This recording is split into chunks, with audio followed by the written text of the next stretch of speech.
Good morning, everyone. I'm Aizalti Madera from BSED English 3B, and for today's discussion, we are going to talk about continuation of a queer reading of Great Gatsby and question for further practice lesbian, gay, and queer approaches to other literary works. A queer reading of Great Gatsby. Will the real Nick Carraway please come out? The Great Gatsby is a sexually ambiguous novel. It raises a number of questions about the sexuality of its character, but it does not answer them. And this ambiguity results from the delivery of a heterosexual plot through the medium of a closeted gay sensibility, that of narrator Nick Carraway. It also suggested that the novel's sexual ambiguity is a reflection of Fitzgerald's apparent conflicts concerning his own sexuality. I knew that first I had to get myself definitely out of the tangle back home. I've been writing letters once a week and signing them "Love Nick," and all I could think of was how, when that certain girl played tennis, a faint mustache of perspiration appeared on her upper lip. Nevertheless, there was a vague understanding that had to be tactfully broken off before I was free. In this passage, Nick is characteristically emphasizing both his honesty and heterosexuality, but his description of his response to that faint mustache of perspiration, an emblem of masculinity, is not particularly clear. If we look closely at the wording of the passage, we can see that Nick feels guilty writing weekly letters signed "Love Nick" to a young woman back home when in fact he wants to date someone new. Nick's reference to the tangle back home is thus contrasted with his reference to that certain girl, a phrase used at least in the past to describe a young man's attraction to a special young woman, in this case to Jordan.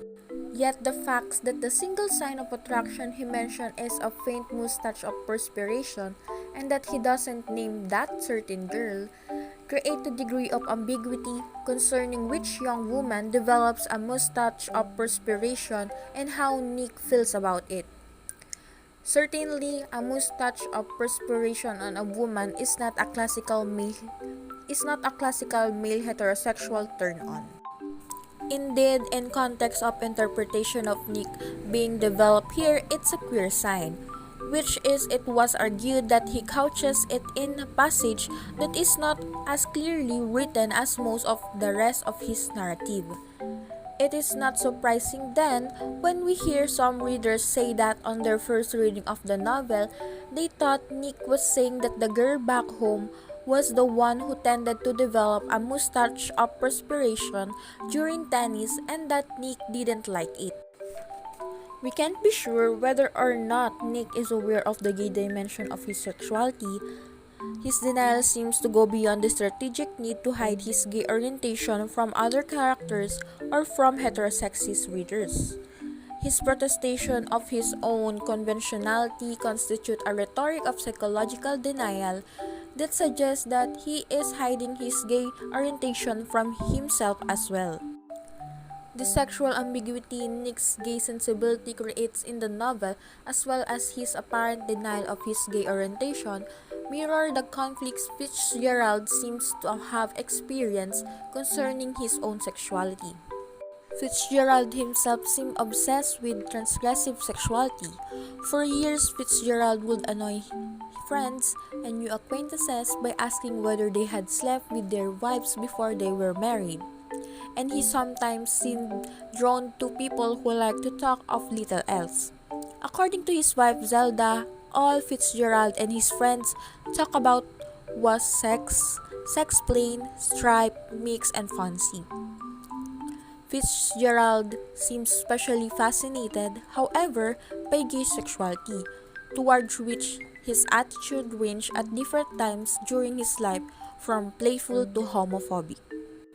Fitzgerald posed for a publicity photo dressed as a showgirl to advertise one of the university's all-male theatrical productions.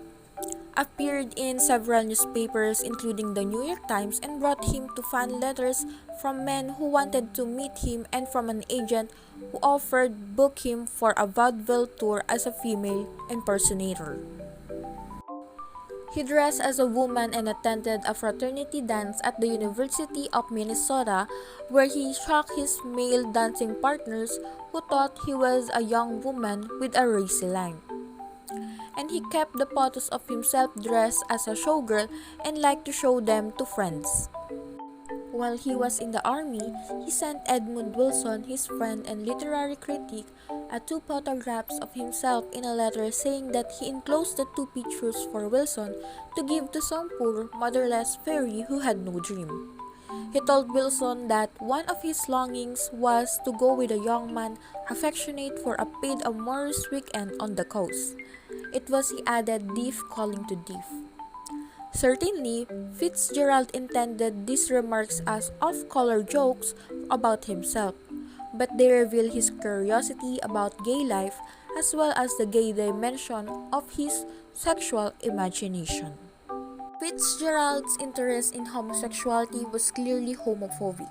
He had always been outspokenly contemptuous of fairies, and he and Ernest Hemingway liked to joke about pederasty, anal eroticism, and other forms of perversion. It was the fairies whom Fitzgerald blamed for spoiling his close friendship with Hemingway.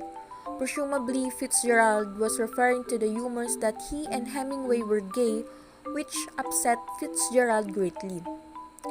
Fitzgerald was not averse to implying himself that Hemingway was gay, referring to him as Hemophile, the bleeding boy.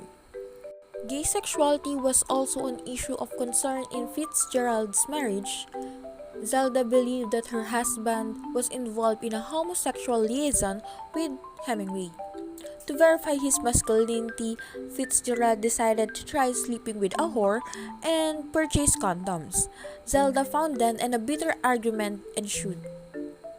Zelda also believed that she herself was a latent lesbian, and Fitzgerald was furious when Dolly Wilde, a notorious Paris Amazon, made a pass at Zelda.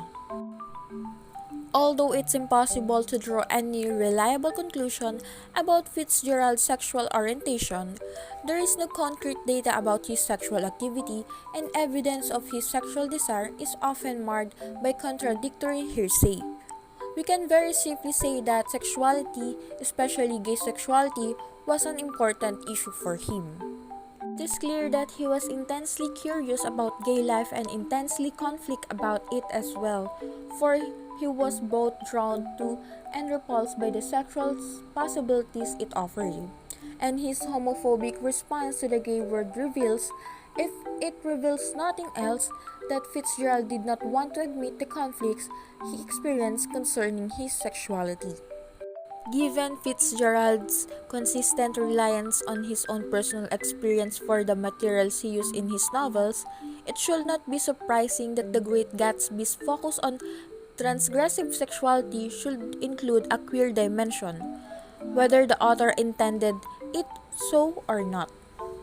For as we have seen, Fitzgerald's fascination with transgressive sexuality was in no way limited to the heterosexual domain, and if, as the author's own life suggested, J. Gatsby embodies Fitzgerald's capacity to devote himself to the pursuit of a heterosexual idea, then surely Nick Carraway embodies his capacity to deny the gay dimension of his conflicted sexuality.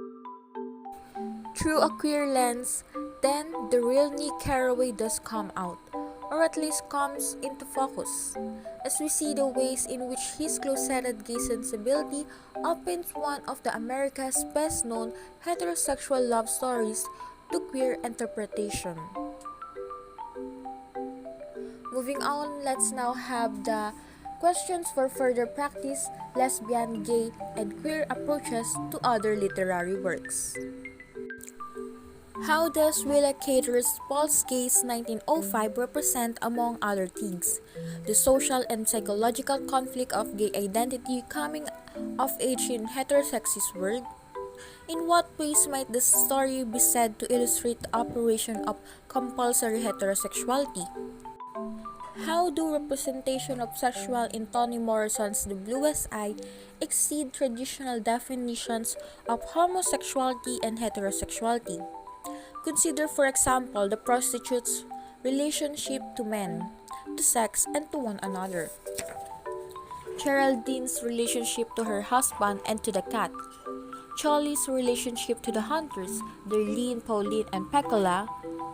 Peccola's relationship to Mary Jane Candice. Soaphead Church relationship to Velma and to little girls. Mr. Henry's relationship to the prostitutes and to the McTeer girls, and so forth. In other words, how does the novel reveal the inadequacy of the categories heterosexual and homosexual for our understanding of human sexuality? 3. Although Henry James apparently led a celibate life, many scholars claim his work for the gay canon because of its gay sensibility and because of the author's long-term relationship with the younger men whom he mentored and to whom he wrote letters expressing his love and devotion. The master-pupil relationship is also a recurring theme in James' fiction.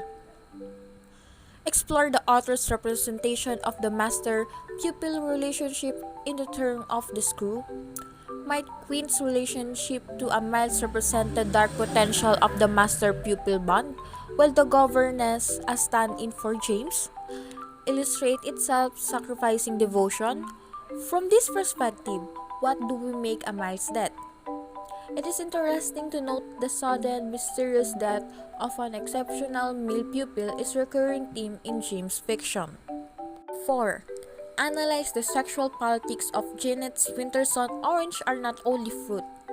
What does the text want its reader to understand about the relationship among lesbian sexuality and such social, psychological, political forces as the heterosexual family and the church?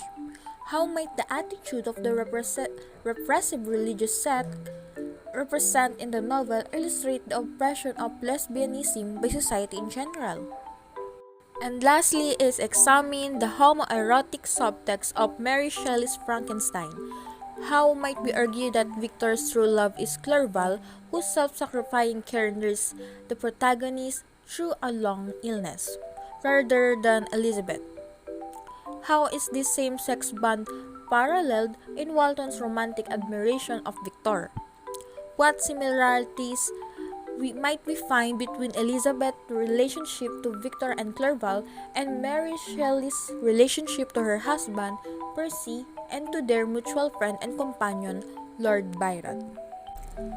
The goal of lesbian, gay, and queer criticism is to help enrich our reading of literary works, to help us see some important ideas they illustrate that we might not have seen so clearly or so deeply without this form of criticism, and lastly is to help us appreciate the history and literary production of non-straight people. And that's all for today. I hope you've learned something. Thank you for listening and have a great day. Bye!